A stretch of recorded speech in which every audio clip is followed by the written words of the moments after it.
Okay, so we're going to go through normalisation step by step, and the scenario that I'm giving you is a game store that sells PS5, Xbox 360 and PlayStation Vita. So now the customers can buy any of these three consoles. Then they can sign up to these newsletters, okay, which are optional. So what we've got first is our unnormalised database. So for example, if they've bought a PlayStation, they may want to sign up to the PlayStation newsletter. And or if they bought a PS Vita, again, they'd want to sign up for the PlayStation newsletter. Xbox 360, they'd want to sign up to the Xbox. Okay, so now here is our unnormalised database. So here we got what I suggest you actually do is always please look at the data and digest exactly what's happening before you go into normalising, because if you remember from chapter 1 in the textbook, you've got information, data, information and knowledge. Okay, so we look at our data and we get our information, we get our knowledge from it first. So here you've got the fields: customer name, item, shipping address, newsletter, supplier, supplier phone number and price. So hopefully the first thing that you thought was you got to make these smaller.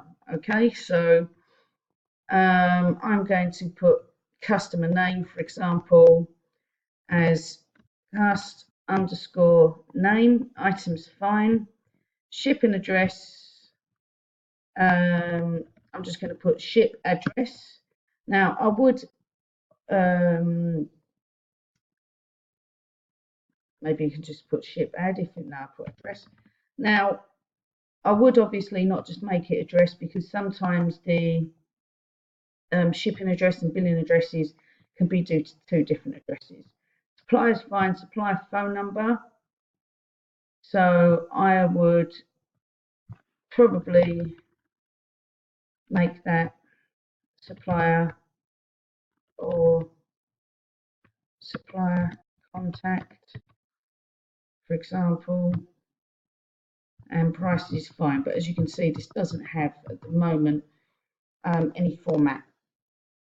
Okay, so you're probably wondering what the format is, okay, for the number, and I haven't given you information for that. But you know, again, we look at our data. So here we've got names, Terry Green and Terry Green. Okay, so Terry Green bought an Xbox 360. This person lives at Crown Street, London.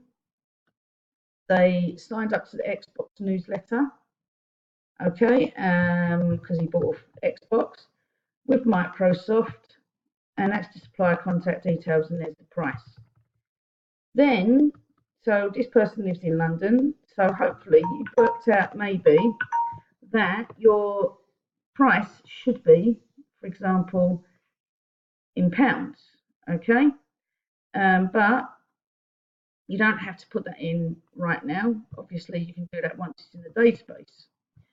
So then we've got Terry Green here, PlayStation 5, 44 Station Road, Cardiff, PlayStation News, by Sony, supplier phone number, and he spent £300. Now, I'm hoping that you're looking at this and thinking these are two different people with a common name, okay? Because this person lives in London, this person lives in Cardiff, okay? Then we've got Jane Newman, has bought an Xbox 360 and a PS Vita, signed up to both the newsletters, lives in Queen Street, Manchester.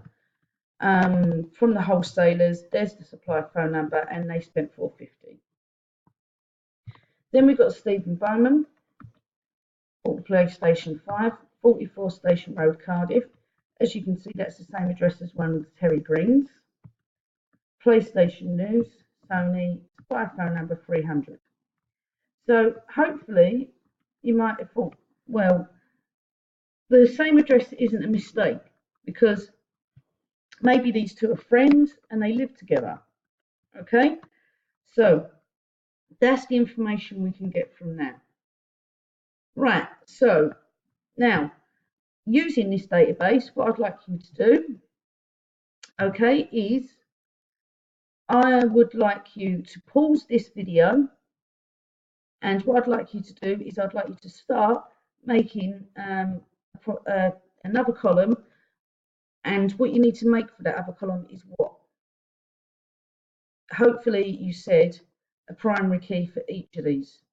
Okay, so I'd like you to do that now. Pause this video. Okay, welcome back. So if you've got stuck, I'm not sure, you're going to watch me now make a primary key. So I've gone to insert here, and the primary key, I'm going to call it, hopefully you didn't call it primary key. Okay, so hopefully you might have called it customer ID. Okay, so now it's up to you how you make the primary key. It can be in whatever you'd like it to be. So for example, you may use concatenate, I don't know, okay, but I'm going to put T, and maybe this person here has got, for example, a middle name, so it could be called, for example, his name could be Terry Michael, so maybe TM, and I'm going to put GRE, so that's going to be the first part of their name, and then I'm going to take part of their address, 35 CRO, okay, so we can do that. Then this person might be called Terry James Green, so it could be TJ Green, and this person lives at 44 Station Road, so I'm going to put 44 STA. Okay, so that could be the primary key there. So in this way, they never, you know, they never duplicate. So Jane Newman, I'm going to put Jane, and then it could be Anne Newman. Okay. Oops. Don't forget your consistency. And I'm going to put 9 2B, and I put QU for the Queen Street. Okay, then for Stephen Bowman, and put Stephen, then maybe his middle name is George. Okay, BOW, and for STA. Okay, so there we go. That's one way you could do it.